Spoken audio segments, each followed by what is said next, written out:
My Yeah. my own prisoner story, I mean, really, I think it's where a lot of people's prisoner stories come from. It's very innocent, it's very well-meaning. It comes from their upbringing. It comes from, where they were raised. And if you are raised in a house that speaks French, you're not stupid because you don't speak Spanish. It doesn't mean there's anything wrong with you because you don't speak Spanish. You were just raised in a household that spoke French. And so I was raised in a household that spoke victim. And so that became my default language. That was the language I brought into the world. And so whether it was relationship with myself, relationship with others, or relationship with situations, the lens that I had was always that of a victim, of a prisoner. And so that was just, and I don't blame my mother for that. She learned it from her mother, and it's generational, right? And so that became my default. So I didn't know there was anything wrong with that, because again, if you're raised with one language, you don't think there's anything wrong with the language you speak. It's the language you speak. The way that manifested for me, though, being in that kind of victim mentality so much, was that I had a lot of internal struggle. That what was going on between the ears was just constantly feeling like it was beating me up and beating me down. And so I had, from a very young age, like, teenage years, I had lots of depression and anxiety and just always stressed out. I had suicidal ideation into my mid 20s, almost late 20s. And I just always kind of felt like, even though I was successful, whatever that means, depending on your definition, I was professionally successful. My career was going well, and I had gotten into to technology really early and became a tech consultant and was making a bunch of money and had the house and the car and all the things. And yet I still on the inside was just constantly feeling empty. And the way I would fill that feeling of emptiness was with food. And Mm. so food became my go-to coping mechanism. Instead of what I would do now, inquiry, instead of sitting with what I'm feeling, instead of really challenging the thoughts that are running my life or creating my perspective, I didn't have the tools or the understanding back then for that. And so it was food.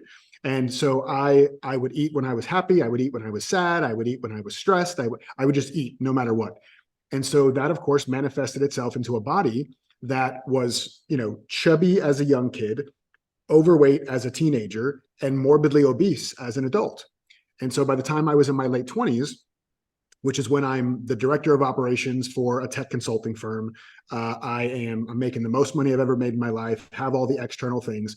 And I'm also 332 pounds, and I'm on antidepressants, and I'm having suicidal thoughts as I'm driving to work in the morning, like all these things that are just running my life. And I didn't, I knew I knew it didn't feel good, but I didn't know there was any other option that was available to me. I had done some therapy and stuff before, but nothing really ever felt like it was doing anything. And then I had this moment in 2009, and I was in my late 20s, and I was in this engineering job, this operations manager, and I tried to make a purchase on Amazon, and it was like a $60 purchase, and it was on my bank card, so I knew there was money in the bank to cover that. And I went to go make the purchase, and my card got declined. And I was such an angry person back then. And there's nothing, I don't think there's anything wrong with anger, but not only was I an angry person, I didn't know how to channel that anger. It just became, outbursts, just like rage, just boiling over at anything that didn't go to my preferences, that didn't go my way. And so I got really, really angry, and I call the bank, and I'm like, yelling at the guy on the phone. Why isn't my card working? I don't understand this. What's wrong with you guys? And the guy on the phone from the bank essentially tells me that the bank suspected that there was some potential fraud on the account. And so they disconnected the card to make sure that, to protect my assets, to protect my money. And so most people then would be really happy, like, thank you so much. I appreciate that you're looking out for me and making sure that my money is safe. I didn't, I was a rageaholic. I got even more mad. What do you mean? Somebody tried to hack my account. Did somebody steal my identity? I'm just getting more and more angry because I had no control over anything that was going on inside. And so I demanded to know, what were these charges, these fraudulent charges. And the man on the phone, his name was Steven, funny enough. We got Steve Hardison, Steve Chandler, and I got Steven on the phone here. And he tells me that the fraudulent charges were that there were 4 fast food transactions in one day, that somebody had made a purchase at 4 different fast food restaurants in one day. And their system flagged that as being potentially fraudulent, right? Because who would eat at a fast food place 4 times in one day? This must be somebody has stolen the card, and they're testing it by making small purchases before going to make a big purchase. And of course, Ranjan, that wasn't fraudulent. That was me, right? That was how I coped. And so 4 times in one day, I was eating this stuff. And that was the moment that I realized this multi-billion-dollar bank has essentially told me, we are taking away access to your money because of the choices that you are making in your life. So this is the day that I say the universe cut me off. This was the day where I finally couldn't find somebody else to blame for the situation I was in. And so this wasn't like a freeing, liberating feeling. This was there was a lot of shame in this. Why am I doing this to myself? Why am I always so stressed? And why am I always so depressed? And how did I let myself get this big, 330 pounds? And it was very shame-based. And then at some point, the shame subsided a few hours later. And I started thinking to myself, well, listen, I'm a pretty smart guy, right? I have at least average intelligence.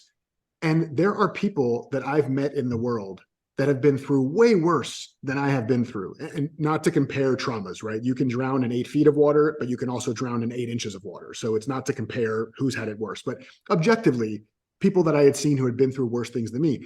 And they didn't seem to see life the way I saw it. They still seemed to have optimism. They still seemed to be able to have joy and peace. And they seemed to be able to move forward and have good relationships with themselves and others. So what did they know that I didn't know? And so I started trying to reverse engineer that, right? Which is what we did in technology all the time. We would reverse engineer things to figure out how they worked, and then we could build new things. And so that's when I started to dive into personal growth. And actually, the first coach that I found was a guy, and I'm not sure if you know him, but he also coached with Steve, is a guy called Jacob Sokol. I don't know if you know Jacob. Incredible coach, just amazing, amazing guy.